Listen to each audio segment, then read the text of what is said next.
What is up, everybody? Welcome back to Blerd It Out. One Piece chapter 1183 has dropped. That's right, we're back from break, so you know we're going to talk about it. We're also going to talk about some of the seasonals, namely Shadows of the Daemon Realm, Wistoria, and Classroom of the Elite. Of course, if you've not come to the latest chapters and episodes, please note there will be spoilers ahead. Spoilers. Okay, starting off with One Piece chapter 1183, Good Mermaid. So we have a color spread, and I'm going to be honest, it's not my favorite of the color spreads. There are certain things about a color spread that kind of pop out to me, and this one just seems more tame. It's not bad in any sense, it doesn't have like the vibrant colors or the really cool outfits or just the design location. It's just really chill. You got the straw hats, they're riding a wave being lifted up by a elephant's trunk. So like the elephant shooting out water and they're kind of sitting on top of it. And they're just having a good time, just vibing. And you can see the Thousand Sunny kind of like in the background near an island. So like they literally just like pulled up to like a resort island, they're just chilling. Like I said, not bad, just not one of my favorites. On to the chapter itself. We start off with Emu talking to Ragnar still. They're having like a back and forth conversation. And Emu's like, okay, Ragnar, you've been waiting this long to find someone who can take vengeance on me. Like, isn't that what you've been doing? And this ties back into kind of the lore of what Ragnar does, and that Ragnar adamantly defends the Nidhogg fruit until someone worthy appears. And it shows how kind of like lore and mythos get created, because the lore in Elbaf is that Ragnar is the defender and that basically it's just waiting for someone that's worthy. And if what Emu is saying here is to be, taken at 100%, Ragnar was more or less waiting for someone he thought could beat or at least contend with Emu. And you even have like reactions from Ragnar, and like obviously we don't know what he's saying. We need Chopper in here at some point. But Loki's like, what are you guys talking about? Well, whatever. This guy is probably the most resilient guy I've ever fought. And initially that doesn't come off as a shock, because I think the only person that would have been very resilient that Loki would have fought beforehand would be King Harold. And it would be obvious that Emu was a step above King Harold, because one of the things that gave King Harold so much resilience was the contract, the covenant. And yes, I understand that Shanks is kind of in that department of people Loki has fought, but there's a lot of ifs in there. And even if they actually did had a physical confrontation, I never considered Shanks to be incredibly resilient, so like I wouldn't be surprised if Emu and King Harold were more resilient than him. But this also makes me think about Ragnar and how waiting for someone worthy, I wonder if there was a point where Ragnar considered Harold like possibly worthy, but once Harold started dealing with the world government, started getting the covenant and the contract, Ragnar was like, nah, it's not you. And then Loki comes along and is like, okay, you have the power to take out him, so this now lies to you. And it could have something to do with Loki's like physiology, his makeup, something about his eyes, something about his ancient giant blood. There could be a combination that Ragnar was waiting for, that he's like, okay, you remind me of the person who wielded me last time, so that's why I'm sticking with you. Emu responds that Loki and Luffy can't become Emu's soldiers, so he has to eliminate them. And we saw that Emu did try Domi Reversi and it failed, and we still have no real explanation for why it failed. We just know that it had. And my prevailing theory so far is that it has something to do with mythical Zoan type devil fruits. That just, there's a no cell type of ability where like, okay, mythical Zoans, they cannot have their will taken over. Because we've seen even like Rox, who is probably one of the strongest people in the verse, whether it be strength or hockey or just determination, like whatever you want to look at it. Rox was incredibly strong, and he still got Domi Reversi'd. So I would imagine it's not a matter of hockey or like just innate willpower. It's got to be something more supernatural. My guess so far, the only thing I see that Loki and Luffy have in common is that they're both mythical Zoans. But Emu also says that he has to eliminate Luffy and Loki just like Dozan. Now I don't know who Dozan is. My guess would be the other ancient giant that had Nidhogg beforehand, like the old god of war, because we do know that I think that was Ragnar's last master. And also there was a conflict between the warrior with Nika and probably Emu. Loki charges up attack, Ragnar 2 Jin blades, and Emu turns his staff into this giant 2-sided pole arm with like the black flames on each side, the omen on each side. And he spins it in a circle, and basically the two attacks clash, where we have Jin Blade Time clashing into Sword of Wrath Graham. And based on what I'm seeing, it seems like they collide and cancel out. It doesn't look like anyone really got the upper hand in this clash. And we see the clash off in the distance from the Western Village where Zaza is. Zaza is still taking the children, and you have the moms who are standing up to fight against it. They can see the kids in the water and like they're trying to get to them, but it doesn't seem like it's really easy to get into the water. You even have like some attacks landing on Zaza and them not really penetrating. Chopper is of course asking all the people to not move, which is like, you guys are still really injured. This is a bad time for you moving. But Ripley's standing up like, nah, they've got my son, they got my kid, they have our kids. We are not going to stand down. Our lives mean nothing if they take our kids away. Now, Killingham mentions only 7 kids were picked up, so my guess is that Zaza didn't grab every kid, just the bunch that were in the area. And he's pretty content with that, which I mean is fair. Like honestly, 2 or 3 kids would be enough to rally the troops to try and get him back. So 7 is still pretty decent for what I would say. I think they had 8 to 10 kids, maybe. So 7's not bad at all. But we have Sanji coming in, and I'm interested in how this is going to work because Zaza is definitely like based on a female rain god. So that would be an immediate counter to Sanji. I mentioned she's water, which counters Sanji's fire. Basically, this is a bad matchup for Sanji all around. The only way that Sanji wins this is if he beats Killingham, which could be pretty quick. Like Killingham didn't really show any crazy feats outside of the contract regeneration. So I don't know. Maybe he goes to Killingham immediately, cleans him up, and then Zaza's gone. That would make the most sense. I can't imagine Oda doing it that way though. There's got to be something else here. The reason that Sanji is here specifically, I think Oda has something else in mind. I'm hoping it's not another Khalifa Black Maria type deal, but you know, I'm gonna hold out judgment until then. We pan over to Gunko's location, and it turns out she's still in the ice. So everything that Loki was saying about Ragnar and like the ice being unmeltable unless Ragnar decides to melt it seems to be true, because Emu hit that with a dead-on Omen shot, and it doesn't look like it did anything. And as we're panning over Gunko, we get dialogue from Usopp and Brook, where Usopp's asking Brook basically, does he know Gunko? Usopp says that the reason he stepped in is because it seemed like it was getting really serious. And even Nami chimes in like, Brook, you must know her. Like, what's going on here? Give us some information. And Brook says she's not an enemy, but she's someone he had hoped he'd never face again. And it was supposed to stay that way. But now that he's seen her again in the flesh, he feels conflicted. If she's who she's supposed to be, which is Shuri, the name he called out some time ago, she would be 77. And you can remember Brook is what, 90 at this point in time? Which prompts everyone to be like, okay, so that can't be the same person then. Like she's one, a celestial dragon, she's super young, like this can't be the same person you're talking about. And Brook is like, on paper that makes sense, but the last time I saw her, she was departing for the Hoyland for Maryjoy. She was a princess of his fallen home kingdom. And then we got Frankie coming in and saying that she's still frozen solid, and that we really can't tell if she's alive or not, but maybe that's for the best. And then you have Usopp chiming in again, like, she could be a lookalike. There could be a few different reasons why she looks like Shuri. One way or another, she attacked Elbath though, and that's the biggest problem we're facing. Like she, to some degree, is an enemy. Brook does point out that she is the one that released their restraints right around the time that Gunko was being taken over by Emu. So to some degree, she recognized him, and he mentions that it feels like he was witnessing 3 personalities. Her original personality, the personality that saved them, and then the demon form.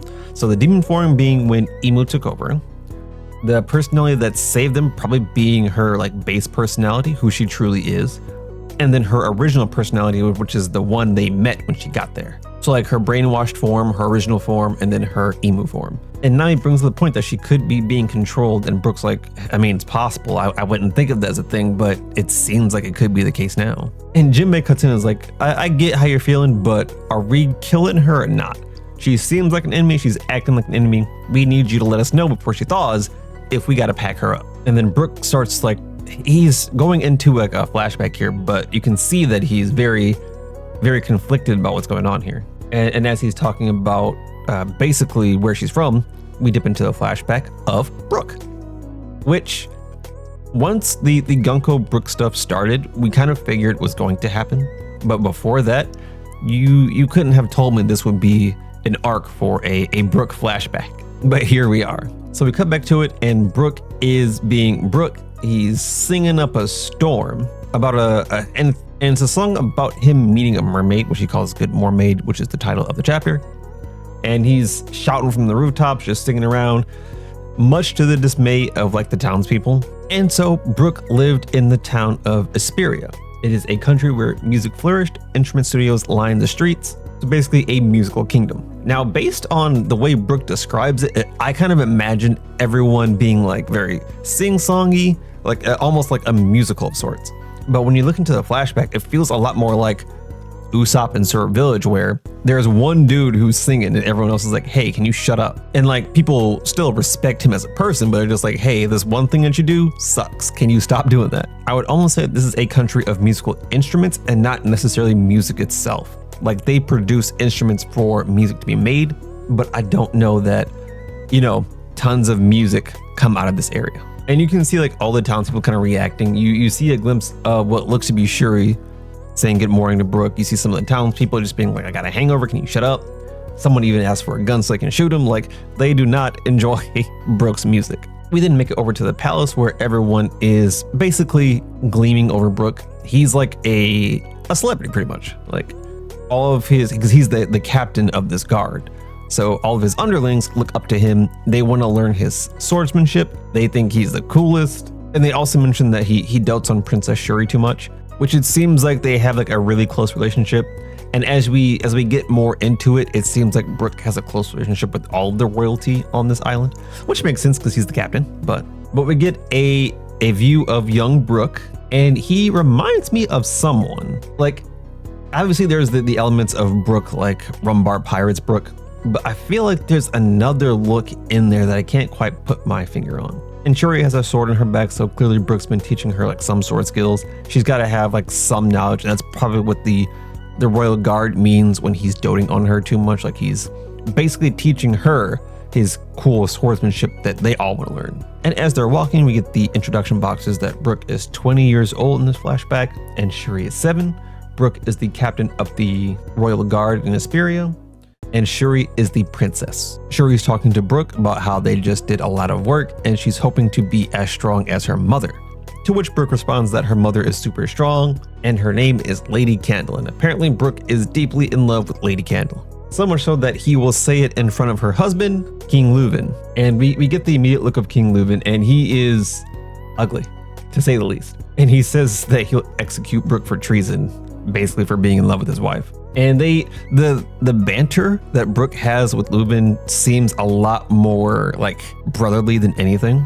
And he even says like, wow, bro, oh, I mean, your majesty. It's like there is some history here where it seems like him and Brook were tight before maybe Leuven became king, because like they talk just like old buddies. And now on first glance at King Leuven, I thought he was like completely evil just because of the way he looks. Like he looks like Wapol and Judge fused into one. He's just ugly. But he's like out in his yard pruning bushes, and I don't know why, but this act right here makes me think he's not as bad as he's being portrayed. And it's like it's such a small thing, but in my mind, I guess royalty, usually if they're on the bad side of things, they wouldn't submit themselves or lower themselves to doing basic yard work. But he's just like out here trimming his hedges. So I think there's more to him. I'm curious to learn more about King Leuven actually from that panel alone, just of him doing garden work. But yeah, so he mentions that he's going to execute Brook for being in love with his wife. Brook's like, no, it's fine. Like I'll just wait till nature takes its course, and then I'll step in. To which Shuri says, give up on my mom and marry me instead. And Brook's like, nah, I'm not doing that. Which makes King Leuven immediately upset. So I think he's probably really attached to his daughter. Again, it does seem like he is portrayed as being like evil and bad and wrong. It does seem like he's somewhat caring and nice. I like the dynamic here because Oda almost always follows this kind of scheme where the worse people are, like as people in general, the uglier they look. Like you get the celestial dragons, they look atrocious because they're the lowest of the low. And honestly, I think Oda might be cooking up something here, because when we get to see Queen Candle, she is beautiful. And there's a distinct contrast between King Leuven and Queen Candle, where it's like, why are you two together? But also, if he looks this ugly and he's not as bad as he's being portrayed, I wonder if she looks that good because she is worse than she's being portrayed. But as they're discussing like Shuri and everything, they get a report that Queen Candle is actually being surrounded in the opera house by a group of bandits. And the person reporting is like, our team is being outnumbered, like they won't be able to hold it before they get into the opera house and take Queen Candle. And King Leuven's like, we got to get someone over there, like immediately. And so he's looking at Brook like, Brook, you're the captain, I need you to get over there. Now we do get some pans of what's going on at the opera house, and it looks like they are being surrounded, and it's a mafia gang being led by Don Moron, which is a funny name, but I believe there are some ties because like there is Don Marlon, who is part of the Rocks Pirates. It also makes me think of the Lufeld family because they're also like kind of the mafia types. I wonder if there's any correlation between like that entire mafia group. But basically the whole squad has the opera house surrounded and they are hunting for Queen Candle. Now the reason they're hunting her is because they want her to marry their boss. So it's almost like a Koopa Troopas coming up to get Princess Peach for Bowser type deal. So it doesn't seem like they want to kill her. They want to take her back as the boss's bride. And as we're getting like the kind of back and forth between King Leuven getting the news and us seeing the opera house and like the band is pulling up, Brook in one panel mentions like, that's strange. I saw them at the harbor today. Like I saw them earlier today, like the Moron family, right? Yeah, I saw them. But as we see everything that's going on, King Leuven's asking Brook, hey, you got to go do something. To which Brook responds first that you have to remember our queen is strong. Like there's no chance they're going to catch her anyway. But also, it's a shame they didn't realize that when I ran into them earlier, I had already cut them down. And we get the panel of all the Moron bandits being slashed, guns cut, knocked off their horses, just being destroyed. And we know this, like we have seen Brook do this before, where he does the humming notch slash, where he walks past somebody and like they're already cut. But the fact that Brook was at the harbor earlier in the day, saw them, cut them, and then was spending time with Shuri and hanging out with King Leuven, and like this whole report's going through, at no point in time did they realize they had been cut. And when Brook mentions it, they all get cut. That is insane. That is Brook upscale to such a high degree. Can Brook still do this? Because what do you mean you beat them 30 minutes ago and they're just not realizing it? Like that's insane, right? Because you have to think, Brook and Shuri apparently were training because Shuri was like, we worked hard today. So like there's the indication that they were training to some degree. And that's even before Brook was talking to the rest of his royal guard. So like all of these interactions were happening. Apparently Brook had already cut these people. And everyone sees what happened and they're like, yep, we know exactly what happened. It was Captain Brook. That 3-pace hum notch slash, like we know exactly what happened here. And everyone's like fangirling over him, which is, I like to see that. But as that's happening, Queen Candle comes out and everyone starts fangirling over her. And we get kind of scroll narration where over 70 years ago, there were 2 massive stars in the kingdom of Hesperia. One was the former commander of the royal guard and the current queen, Candle. The other, though his music was wildly disliked, would slash his targets so swiftly, they never even noticed they'd been cut. He is a master of the swift slash, the captain of the royal guard, humming Brook. At this time, the kingdom was at peace. And this is where the chapter ends. So this is where, because we get the view of Queen Candle, and she looks a lot like a celestial dragon. She looks a lot like even the Holy Knights. I mean, her garb looks like a slightly different colored version of what Shamrock was wearing. And it's such a contrast to King Leuven, where like he kind of just had a tank top and some pants on, where she is fully decked out and like she has her saber, she has gloves, like she looks like royalty. And so the immediate first thought is that the connection here, the reason why Shuri ends up as a celestial dragon, as a holy knight, is through Queen Candle. Queen Candle has to have some kind of tie into the Holy Land. There's got to be something there. Now I'm wondering, because what we saw in the flashback, it seemed like Brook has disdain for Shuri. And I guess that makes me think that maybe Shuri kills Queen Candle. Okay, so here's what I just thought of in the last couple of seconds.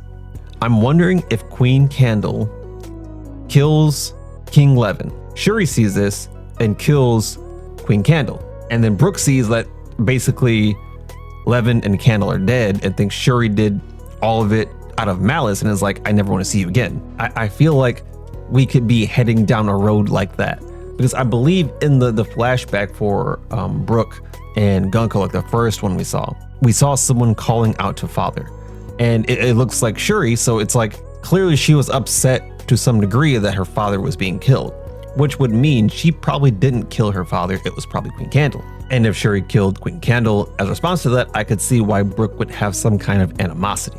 But all just theories. A solid chapter to come back to. Was not expecting the Brook flashback in between the Emu and Loki fight and before Luffy even gets here. Like, it's interesting placement. I think it makes sense though, because we're probably going to need this when Luffy gets involved. But solid chapter. So let's talk about the seasonals for a little bit and then we up out of here. The main three I'm watching right now are Wistoria, of course, Shadows of the Demon Realm, and Classroom of the Elite. Now, Wistoria has been peak since episode 1. Everyone's been saying that the place where we're at now in Wistoria is where the story actually kicks off. This is where everything gets crazy. And I'm like, so what was all the earlier stuff? All the early crazy stuff. But if it like ramps up more from here, like I'm all here for it. Like everything that has been happening with Wistoria, I love it. It's so anime. It's so anime. That's the best way I can describe it, is that it's so anime and it's refreshing. I don't have to like, it's not this big deal of is a show complex or not? Is a show like, well, anime or not? Like it's anime. It's so good. I think I want to do a more detailed talk about Wistoria and maybe some of the other seasonals in a shorter episode, or maybe one where I don't talk about One Piece as much. But like, man, I cannot get enough of Wistoria. Shadows of the Demon Realm, I think it's cool. I feel like it might be slowly losing my interest. Not that it's bad, I'm just not like hooked. Like I don't clamor back to watch it. Oh, I completely forgot. Yeah, but I don't go back to watching that. I forgot that I am also watching Witch Hat Atelier, which is very good. That one, I learned about that from Murphy in one of the JD podcasts, where she was talking about the paneling for Witch Hat Atelier. So I was going to read it, but then the anime got announced, so now I'm watching it. And at first, it was a little hard for me to stick with it. I'm more into it now because it seems like there's a lot of mystery going on here. Just a lot of stuff going on in the background, and I do love a good mystery. So I'm kind of into it now. And then there's Classroom of the Elite, which I feel like I have heard countless times that like the anime adaptation of Classroom of the Elite is trashed here. Like it's bad, it skips stuff, it's confusing, it's all these things. I enjoy it every time. And like I even went into this season because I wasn't even watching it. I didn't even know it was out. And I wasn't watching it. And I saw that a couple episodes came out and I was like, man, no one's talking about this. Like it must be fulfilling prophecy of where it's like, it's just bad. And so like I watched an episode or two and I'm locked in. And like I get locked in every season. Like I really like Classroom of the Elite. I've never read it, so maybe that's the reason like I enjoy the anime so much, because I don't have like the perception of what it's supposed to be. But man, I'm into it. Like as far as like the anime I've been watching and binging, I sat down and watched multiple episodes of that as soon as I started, because I was like, yep, I'm still down with this. I'm still a fan of this show. So I'm just glad for that. So we get those 4 are the main ones. All really good. I plan to have more updates in the future, probably closer to when the season ends, about how they all turned out, and I'll talk about them more in detail. But that is going to do it for this episode. Don't forget to like, comment, subscribe. I'll catch you in the next one. Peace.